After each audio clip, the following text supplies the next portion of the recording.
옥류관 냉면을 먹고 싶어하는 사람이 대통령에 당선됐습니다 라고 지금쯤 김정은에게도 관련 분석 파일이 올라갔을 겁니다. 아마 김정은은 좀 의아할지도 모릅니다. 우리가 북한에 온 남쪽 사람에게 옥류관 냉면을 먹여 보내지 않은 적도 있었단 말인가 라며 2005년의 상황을 학습하고 있을지도 모릅니다. 여러분 안녕하십니까?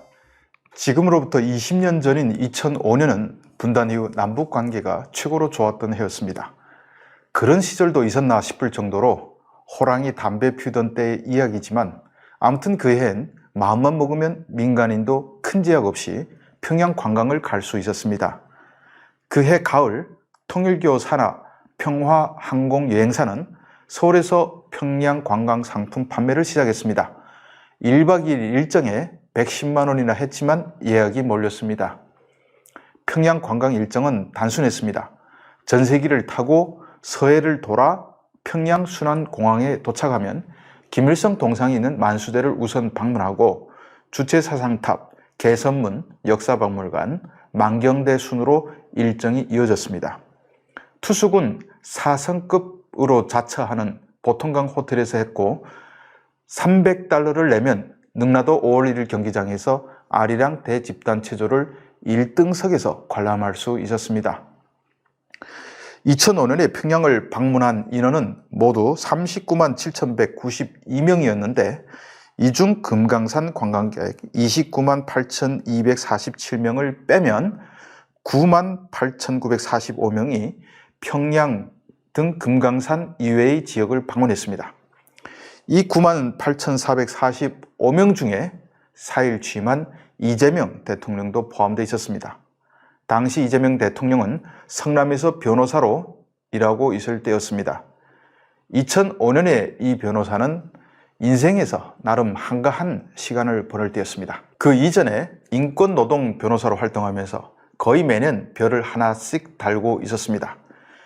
2002년 분당 파큐브 특혜 분양 사건을 고발하면서 검사 사칭을 했다는 이유로 150만 원의 벌금을 확정받았습니다. 물론 그가 고발했던 김병량 당시 성남시장은 실제로 억대 뇌물을 받은 것이 확인돼 2007년 징역 1년의 유죄 판결을 받았습니다. 2004년 이 변호사는 별을 2개나 받았습니다. 하나는 그해 3월 공공병원 성남시립의료원 건립과 관련해 의회 본회의장에 난입했다는 이유로 특수공무집행 방해죄로 기소돼 벌금 500만 원을 선고받았습니다. 또 2달 뒤엔 혈중 알코올 농도 0.158%로 음주운전에 적발돼 벌금 150만 원을 선고받았습니다. 이 대통령은 성남시립의료원 사건으로 수배 중에 정치 입문을 결심했다고 밝혔습니다. 그리고 2006년 8월 성남시장에 출마했다가 낙선했습니다. 2005년은 그의 사회활동과 정치활동의 중간에 있던 시기입니다. 그리고 돈을 벌려고 애쓰던 시기였기도 했습니다. 2005년부터 그의 변호사 사무실은 폭력, 살인, 강간 사건도 변호하기 시작했기 때문입니다. 되는 일도 없고 해놓은 일도 없던 시기, 그의 눈에 평양 관광 상품이 들어왔던 것으로 보입니다. 물론 당시 한시적으로 누구에게나 평양 관광이 허락됐다고는 하나 북한에 관한 관심이 없었다면 선뜻 결심하기 어려운 일이긴 합니다. 2005년 한국 인구가 4,818만 명이었으니 그해 방북한 98,945명은 인구의 0.2%, 즉 500명 중 1명에 불과합니다. 그만큼 당시에 이재명 대통령은 북한에 대한 각별한 관심이 있었다고 볼 수 있습니다. 그로부터 13년이 지난 2018년 11월 15일 경기도에 리종혁 조선아시아태평양 평화위원회 부위원장을 단장으로 하는 북한 대표단 5명이 나타났습니다. 경기도가 판을 깐 아시아태평양의 평화 번영을 위한 국제대회에 참가하기 위해서였습니다. 이때 이재명 당시 경기도지사는 옥류관 냉면을 아직 먹어보지 못했다라며 경기도에 옥류관 1호점 유치를 제안했습니다. 이에 이 부위원장은 옥류관 분점이 경기도에 개관하기 전에 한번 왔다 갔으면 좋겠다라며 초청 의사를 전달했습니다. 2018년 9월 평양 남북정상회담 수행단에서 밀려난 모욕을 딛고 절치부심의 독자적인 방북 방법을 모색했던 이재명 당시 경기도지사가 드디어 끈을 잡은 순간이었습니다. 경기도의 평화부지사라는 자리를 신설해 이화영 전 의원을 영입했던 것에 대한 보답을 받는 듯 했습니다. 방북을 활용해 몸값을 올리려는 시도는 절절했지만 끝내 성공하진 못했습니다. 이듬해 2월 하노이 회담의 실패와 1년 뒤 찾아온 코로나 사태 등이 원인입니다. 그리고 이화영 지사와의 인연은 그를 나락으로 끌고 들어갈 뻔했습니다. 하지만 그는 윤석열 대통령이 넘겨준 행운의 열쇠를 뜻밖의 선물로 받고 북한을 활용하지 않고도 대통령에 당선됐습니다. 옥류관 냉면을 먹고 싶어하는 사람이 대통령에 당선됐습니다 라고 지금쯤 김정은에게도 관련 분석 파일이 올라갔을 겁니다. 아마 김정은은 좀 의아할지도 모릅니다. 우리가 북한에 온 남쪽 사람에게 옥류관 냉면을 먹여 보내지 않은 적도 있었단 말인가 라며 2005년의 상황을 학습하고 있을지도 모릅니다.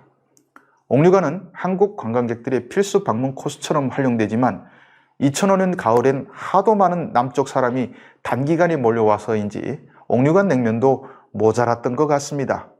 물론 일부는 먹었겠지만 당시에 이재명 변호사는 북한이 옥류관 냉면을 일부러 접대할 레벨은 아니었던 것입니다. 이재명 대통령은 임기 중에 옥류관 냉면을 먹을 수 있을까요? 2018년 4월 옥류관 수석 요리사를 판문점에 데리고 나타났던 김정은이 이재명 대통령에게도 옥류관 냉면으로 생색을 낼 마음이 생길까요? 이 대통령은 20년 전 북한을 방문한 0.2%에 속했던 사람입니다. 북한에 대한 관심사가 예사롭진 않을 것이란 의미입니다. 이미 이 대통령의 그림은 윤곽을 드러내고 있습니다. 대북 전문가인 이종석 전 통일부 장관이 국정원장 후보자로 발탁된 것은 북한에 던지는 의미심장한 메시지입니다. 남북 정상회담의 역사적 순간마다 다리를 놓은 것은 통일부보단 국정원이었습니다. 특히 한국 대통령의 방북 때엔 예외가 없었습니다. 2000년 김대중, 김정일의 1차 남북 정상회담 때 임동원 당시 국정원장이 2차례나 평양을 사전에 방문해 회담을 조율했습니다. 2007년 노무현, 김정일의 2차 남북 정상회담 직전에도 김만복 당시 국정원장이 2차례나 사전 방북해 의제를 조율했습니다. 2018년 9월 문재인 대통령의 방북 때도 국정원 통일전선부 라인이 접촉 창구였습니다. 멀리 보면 1972년의 7.4 남북 공동성명도 이후락 당시 중앙정보부장이 평양을 방문해 실무를 담당했습니다.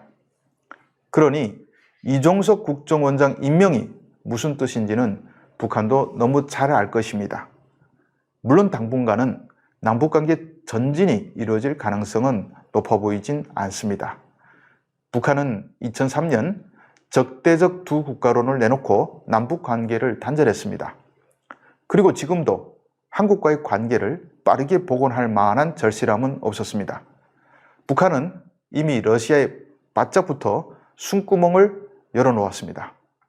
또 한국에서 얻을 수 있는 당근도 마땅치 않습니다. 유엔의 강력한 대북 제재가 여전히 유효하므로 한국이 북한에 줄 수 있는 것도 많지 않습니다. 이 대통령이 도널드 트럼프 미국 대통령보다 무작정 앞서 나가기도 애매합니다. 그럼에도 올해는 정말 긴 시간입니다. 앞으로 대북 접촉의 일선에서 뛸 선수들에게 옥류관은 참으로 많이 오르내리는 이름이 될 것 같습니다. 이재명 대통령이 옥류관 냉면을 먹는 장면을 볼 수 있을까요? 저 개인적으론 이재명 대통령이 옥류관 냉면을 자주 배 터지게 먹는 순간을 보길 바랍니다. 감사합니다.